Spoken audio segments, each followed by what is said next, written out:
Hello student, आज हम लोग क्लास 12 के इंटीग्रेशन इनडिफिनिट इंटीग्रेशन की बात करने वाले हैं। चलिए देखते हैं। इनडिफिनिट इंटीग्रेशन में सबसे पहले इनवर्स प्रोसेस ऑफ डिफरेंशिएशन की बात करते हैं। Integration as the inverse process of differentiation. उसके बाद इंटीग्रेशन बाय सब्स्टिट्यूशन होगा, integration by transformation, integration by parts, ऐसे करते हैं।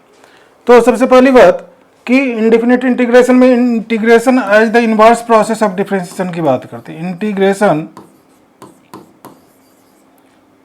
एज द इनवर्स प्रोसेस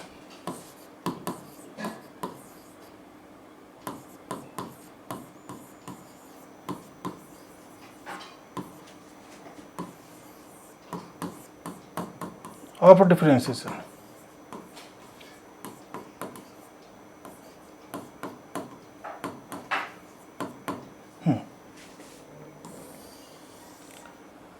इसमें क्या होता है कि डेरिवेटिव जो, जैसे हम लोग देखते हैं कि derivative of sine x by d x करते हैं, क्योंकि एक्स के रिस्पेक्ट में अगर डिफ्रेंशिएट कर रहे हैं तो साइन एक्स का डिफ्रेंशिएशन चाहिए, तो हम लोग कॉस एक्स लिख देते हैं ना। कॉस एक्स जानते हैं कि डेरिवेटिव होता है साइन एक्स का।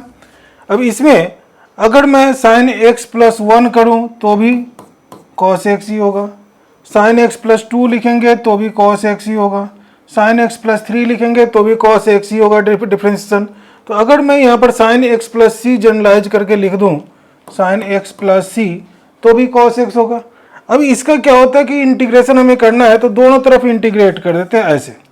तो d of sine x plus c by d x है और यहाँ पर इंटू डी एक्स होगा, equal to integration of cos x d x हो गया।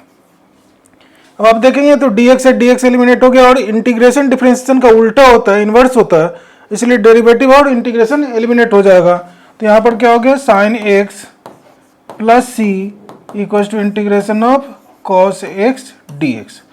सो कॉस एक्स का इंटीग्रेशन यहाँ से हम लोग देख रहे हैं कि इंटीग्रेशन ऑफ कॉस एक्स क्या आया, साइन एक्स प्लस सी आ गया।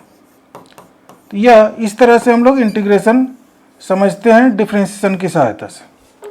अब अगर बात की जाए कि cos x का डेरिवेटिव बोले तो cos x का डेरिवेटिव क्या होगा, माइनस साइन एक्स, और माइनस cos x का डेरिवेटिव क्या होगा तो प्लस साइन एक्स, और minus cos x plus c का भी डेरिवेटिव क्या होगा तो प्लस साइन एक्स। अब इसमें फिर हम लोग क्या करेंगे, इंटीग्रेट कर देंगे ऐसे। तो यहाँ इंटीग्रेशन हो गया तो minus cos x plus c by d x है ही, और विथ रिस्पेक्ट टू एक्स जैसे डिफ्रेंशिएशन करते हैं तो बाई डी एक्स लिखते हैं, with respect to x integration करते हैं तो इंटू डी एक्स लिखते हैं, और यहाँ पर भी इंटीग्रेशन साइन लगा दिया तो साइन एक्स डी एक्स हो गया। अब यहाँ पर डी एक्स एलिमिनेट हो जाएगा, डी से इंटीग्रेशन गया तो minus cos x plus c equal to integration of sine x d x. ऐसा मतलब यहाँ से यह पता चला कि साइन एक्स का integration minus cos of x plus c होगा। यह बात हो गई यहाँ से, ठीक है। तो साइन एक्स कॉस एक्स हम लोगों ने कर लिया। अब यहाँ पर tan एक्स के लिए हमें सब्स्टिट्यूशन करना पड़ेगा, जो थोड़ी देर बाद डिस्कस करेंगे। अभी हम लोग इनवर्स प्रोसेस चल रहे हैं, तो यहाँ पर यह देख सकते हैं कि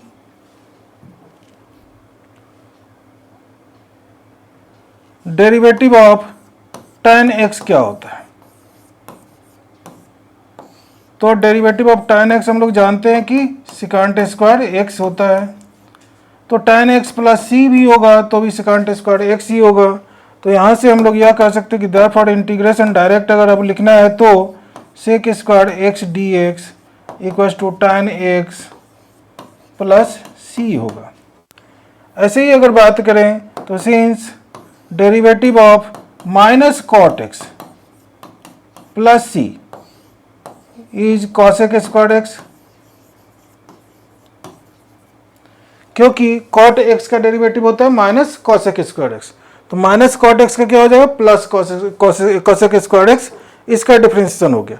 तो देयरफॉर इंटीग्रेशन क्या होगा, तो कॉसेक स्क्वायर एक्स का इंटीग्रेशन हो जाएगा अपने पास माइनस कॉट एक्स प्लस सी।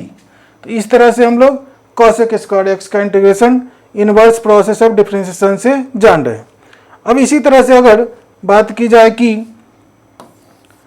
सेक एक्स का डेरिवेटिव क्या होगा, तो सेक एक्स का डेरिवेटिव होता है sec x into tan x. तो सेक एक्स प्लस सी का भी डेरिवेटिव वही होना है, sec x plus tan x, क्योंकि सी कांस्टेंट है, कांस्टेंट का डेरिवेटिव 0 होता है, तो ये इधर कुछ नहीं आएगा, मतलब sec x into tan x ही आएगा। तो therefore integration of sec x into tan x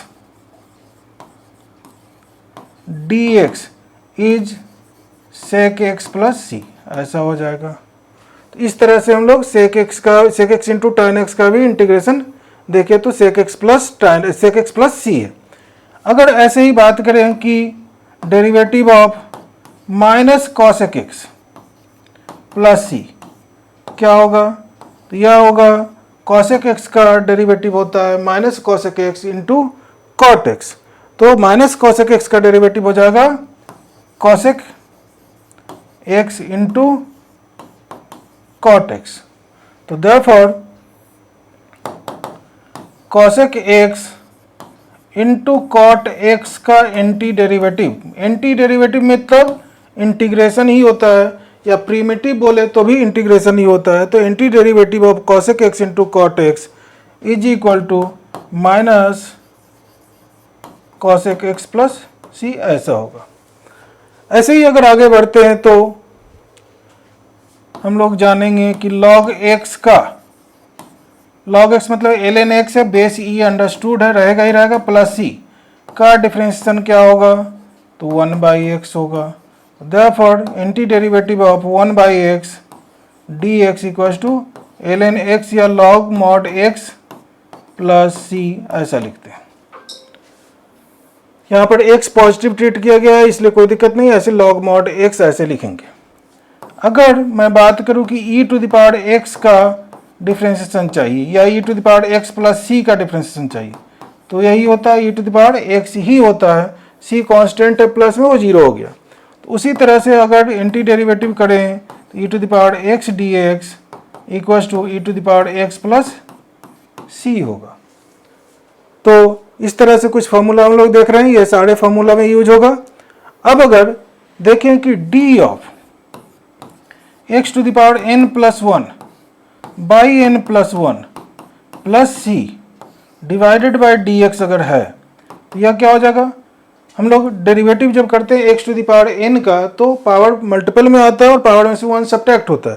तो n प्लस 1 अगर यहाँ आएगा तो क्या होगा, n plus 1 x to the power n by n plus 1, n plus 1 से n प्लस 1 कैंसिल हो जाएगा, बचेगा x to the power n।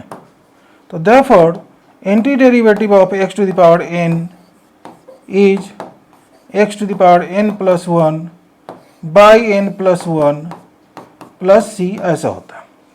तो इस तरह से हम लोग x to the power n का भी इंटीग्रेशन कर लिए। तो ऐसे x to the power n का जब इंटीग्रेशन किए तो इसका यूज हम लोग कर सकते हैं ऐसे, for example integration x raise 3/2 dx है, सपोज करो। तो x to the power 3/2 dx है, तो पावर में कितने हो गए, n के जगह पर 3/2 है, यूज कर लेंगे तो क्या होगा, x to the power 3/2 plus 1 by 3/2 plus 1 plus c. अब इसको और लिख सकते हैं 2/5 x रेज 5/2 प्लस सी, ऐसा हो गया। तो इंटीग्रेशन में कुछ प्रॉपर्टीज होता है जिसे जानना चाहिए कि इंटीग्रेशन कैसे करते हैं। तो अगर इंटीग्रेशन मेरे पास ऐसा है, कोई कांस्टेंट भी मल्टीपल में है, तो उसको हम लोग कांस्टेंट को बाहर करके इंटीग्रेशन करेंगे। अगर दो फंक्शंस प्लस या माइनस में इंटीग्रेशन में है, इंटीग्रेशन के अंदर, तो उसको अलग अलग कर सकते हैं प्लस माइनस में, ऐसे जैसे f x plus minus g x है, तो इसको हम लोग लिखेंगे क्या, integration of f of x d x plus minus integration of g of x d x. लेकिन अगर ऐसा हो कि इसमें प्रोडक्ट हो, मल्टीपल हो या डिवीजन फॉर्म में हो, तो वह नहीं होता। प्रोडक्ट के लिए हम लोग इंटीग्रेशन बाय पार्ट्स वगैरह पढ़ेंगे तो वहाँ पर डिस्कस करेंगे। तो आगे कुछ क्वेश्चन लेते हैं और इसको इवेलुएट करते हैं इस टाइप के क्वेश्चन को। तो यहाँ पर है मेरे पास x into x plus 1/x whole square dx। अब ऐसा नहीं कि यहाँ पर कोई प्रोडक्ट रूल लगेगा, इसके लिए क्या करना है, हमें इसे एक्सपेंड करना है, फिर थोड़ा सिंप्लीफाई करेंगे, उसके बाद इंटीग्रेशन वाला फॉर्मूला जो आएगा, जो एप्लीकेबल होगा वो अप्लाई करेंगे। जैसे मेरे पास है यहाँ पर x a plus b whole square पर इसे एक्सपेंड करेंगे तो x square plus 2x into 1/x plus 1/x whole square ऐसा हो गया। x से x यह कैंसिल हो गया। फिर आगे बढ़ेंगे तो यहाँ पर एक्स क्यूब बन गया, एक्स स्क्वायर इंटू एक्स कर दिया तो यहाँ पर केवल 2 है, 2 इंटू एक्स मतलब 2x हो गया, प्लस x/x स्क्वायर यह 1/x होने वाला है। अब ये प्लस या माइनस में अलग अलग रहे तो उसको अलग अलग कर सकते हैं, जैसे ऐसे x cube dx plus 2 constant है तो यहाँ पर x dx और प्लस x से एक x कैंसिल हो गया डिनोमिनेटर का तो 1/x dx। अब x क्यूब मतलब x to the power n जैसा है, तो x to the power n का इंटीग्रेशन होता है x to the power n plus, जैसे integration of x to the power n dx क्या होगा, x to the power n plus 1/n plus 1/x का इंटीग्रेशन क्या होगा, तो ln x लिख दें या log mod x लिखते हैं, वह होता है। उसकी सहायता से x to the power 3 plus 1/3 plus 1 plus 2 x to the power 1 plus 1/1 plus 1 plus log mod x या ln x ऐसे लिखते हैं। x क्यूब यानी कि अभी यह हो गया x raise 4/4 plus 2x square by 2 plus log mod x base e plus c, 2 से 2 कैंसिल कर दिया, यह हो गया x raise 4/4 plus x square plus log mod x base e plus c। या तो इस तरह से हम लोग इस टाइप की इंटीग्रेशन को कर लेते हैं। आगे बढ़ते हैं, कुछ और क्वेश्चन लेते हैं।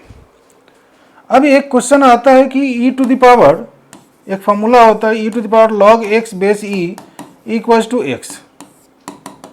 यह काफ़ी इंपॉर्टेंट फार्मूला है। e to the power ln x बोले या e to the power log x base e बोले, यह x होता है। तो अगर मुझे कहा जाए कि इंटीग्रेट करो, इसे इवेलुएट करो, integration of e to the power 3 log x base e dx है, e to the power 3 log x base e dx।